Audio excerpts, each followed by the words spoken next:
Hey guys, Pete here. This will be my Better Call Saul Season 5, Episode 3 recap and review. The ants are moving in to devour the ice cream cone that Jimmy left behind at the end of Episode 2, and this is a solid episode with a lot of great character moments. Spoiler warning, if you haven't watched Episode 3, this video will spoil everything that happened in it. Go watch it first and then come back for the discussion. Just make sure you subscribe on your way out, as I'll be doing Better Call Saul videos through the end of the series. Season 5's third episode is titled The Guy for This. It was written by Ann Cherkis and directed by Michael Morris. In it, we watch as the ants come together around their ice cream bounty, but most of our main characters spend the episode apart from each other. What I like about this episode is the feeling of inevitability, and we'll talk about that as we go. Of the characters, Mike is the most disconnected, and we find him drinking himself into a stupor. He seems to be doing a pretty good job of that, good enough that the bartender has noticed and tries to cut him off. Mike secures another drink by surrendering his keys, and we realize that he's in the same bar that he had a drink with Werner in last season when he demands that the bartender take down a postcard of the Sydney Opera House. In this process of demanding, we see him shift to actually asking, and eventually the bartender gives in, and we can tell that Mike is struggling and that things haven't turned around since we last saw him with Kaylee. On the way home, a situation presents itself for him to get a chance to act out. Some local tough guys attempt to shake him down for some money, which doesn't turn out well for them. After he puts the first guy down, he almost looks disappointed that the others don't take him on. And that's it as far as what we get with Mike in this episode. Jimmy finds himself en route to meet Lalo, and he's noticeably uncomfortable at the prospect. I mentioned in my episode 2 video how we've not seen Jimmy and Nacho interact together since season 1, and a lot's happened in that amount of time. But their first interaction was memorable, and I don't think Jimmy has forgotten about the danger that Tuco posed, and he's not looking forward to whatever's at the end of this rainbow either. He does meet Tuco's cousin Lalo, who's happy to remind him who his family is. At first, Jimmy thinks that whatever's going on is related to that, but he quickly comes around to the news situation. And I like these two characters together. There's a lot of similarities when you think about it. They're both smart, they're both good at manipulating things into getting what they want. Here, obviously, Lalo has the upper hand, but I look forward to seeing this relationship blossom. We saw Crazy 8 get caught in the last episode. He wants Jimmy to go inside. Lalo has a well thought out plan here, and Saul's absolutely necessary to pull it off. He gives us the name of the episode as he tells him, "You're the guy for this." Jimmy's not in a position to say no, and Lalo really seems to enjoy that fact. Jimmy works out a price that seems high enough to him, but that turns out to be less money than Lalo has in his pocket. He pays him $8,000. Jimmy is now employed by the Salamanca family, and when you're in, you're in. We see here by the pricing and everything that Jimmy has a long way to go before he's actually the Saul Goodman that we saw during Breaking Bad. But with this plan, he's well on his way. Later, we see things play out. He goes to meet Domingo. He explains to him why he's there. He gives him something to memorize per what Lalo told him to say. Then we get the triumphant return of Hank Schrader and Steve Gomez. It's fun. We knew this was coming. They didn't try to keep it as a surprise. I really liked the setup shots where we see his stomach first coming around. Then we see the badge. Then we see his face. I liked the back and forth that they had. That's what is fun about these two characters. There's a lot of their dialogue that they have between each other. Probably my favorite thing that Hank did was he made fun of Saul's name. Like, he was like, "Really? Come on, that's your name?" Saul Goodman, really? And what stands out is that Jimmy really rises to the occasion here. They're about to leave. He reels them back in. He makes them think that they're changing their plan in order to accommodate these guys who don't believe them, when really it's all just been set up. So we get a pre-Breaking Bad Hank and Gomie introduction here. It's fan service, it's fun, but it also fits into the story. Things pretty much go exactly how Lalo wanted them to go. Jimmy came through big time. He goes later and he tells them about it. He explains that he's a confidential informant now, but that can actually be positive. That can work to their advantage in the future. Lalo seems pleased. After he takes off, Saul tries to get more information about what's going on from Nacho, but Nacho won't tell him anything. After that, we see Nacho go to Gus and tell him what happened. Gus is upset that Lalo is essentially beating him here, but he can't really stop this from happening now, or else that'll give up the game that Nacho is working for him as well as Lalo. In the the end, he's going to have to lose that money at the dead drops, and that's just part of the game. And I think the real takeaway here is that Gus is just more motivated to destroy Lalo. He'll be able to make the money again. He just wants to take care of this situation.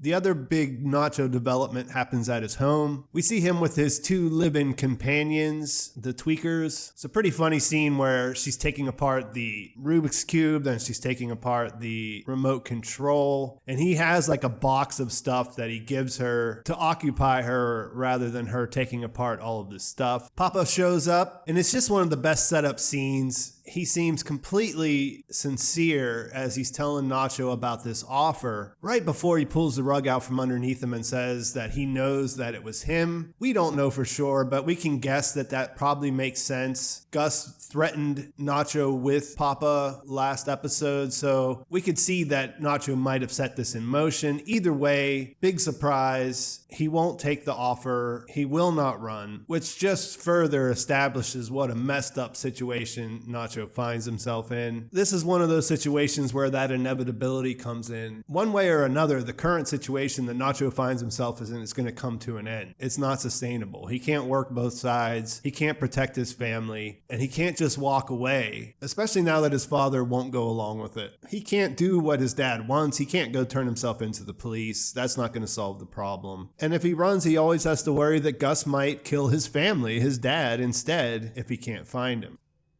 Jimmy returns home and he finds Kim on their balcony. She's having a beer. There's a funny moment where he takes her empty bottle and he puts it on the railing. In their conversation, we find out that Kim is excited because on the next day, she's only going to be doing work with her pro bono clients. She's in a good mood. She asks Jimmy about his day. He's not going to tell her about the details of the things that have happened, but he does say that Saul Goodman had his best day yet. And it's notable that she replies, "Good for Saul," instead of "good for you," obviously. So Kim has still not embraced this idea that Jimmy and Saul are the same person. It makes sense. She fell in love with Jimmy, not Saul, and she's worried about what might happen as he goes in this direction. At the courthouse the next day, she gets a call from Rich from Schweikert and Coakley. He points out to her that he respects the work she does with her pro bono clients and that he totally gets it, but Mesa Verde keeps the lights on, and she knows this. While she's fairly fortunate to be able to do this to balance out the work that she doesn't like, she does work for Mesa Verde, and she does have a commitment to Schweikert and Coakley. So she has to take off. She has to drive what looks like about a 2-hour drive on the map from Albuquerque, where she has to deal with this guy, Mr. Acker. This whole Kim part of the episode is what takes it from being a really solid episode into being what I think, at least in my opinion, is one of the best Better Call Saul episodes. Certainly my favorite of the season, and I really enjoyed this whole thing. And it's interesting to me that they chose to use Barry Corbin, who I know from Northern Exposure. You may know him from many of the other things that he's done. But them choosing him as someone as a notable actor makes me wonder if this Mr. Acker might have a longer character arc than just this one episode. Either way, a whole lot happens between these two. Much in the way that Nacho's dad is not going anywhere, Mr. Acker also has no plans on vacating his home. Legally, he does have to go. I mean, we can feel for him. We understand that he built a house where he had a 100-year lease, but there was always a clause that they could sell it, and that's where he finds himself. Kim tries to reason with him. When that doesn't work, she gets a little more aggressive to the point of calling him out eventually, saying, why are you special? Everybody else did what they were supposed to do, and you think that you have a reason that you can not play by the rules. And we see her frustration. Paige is actually happy that she brought it to an end. This doesn't sit well with Kim, though, and she comes back later in the evening, and when she goes into the property, I was on the edge of my seat. Something bad was going to happen. It felt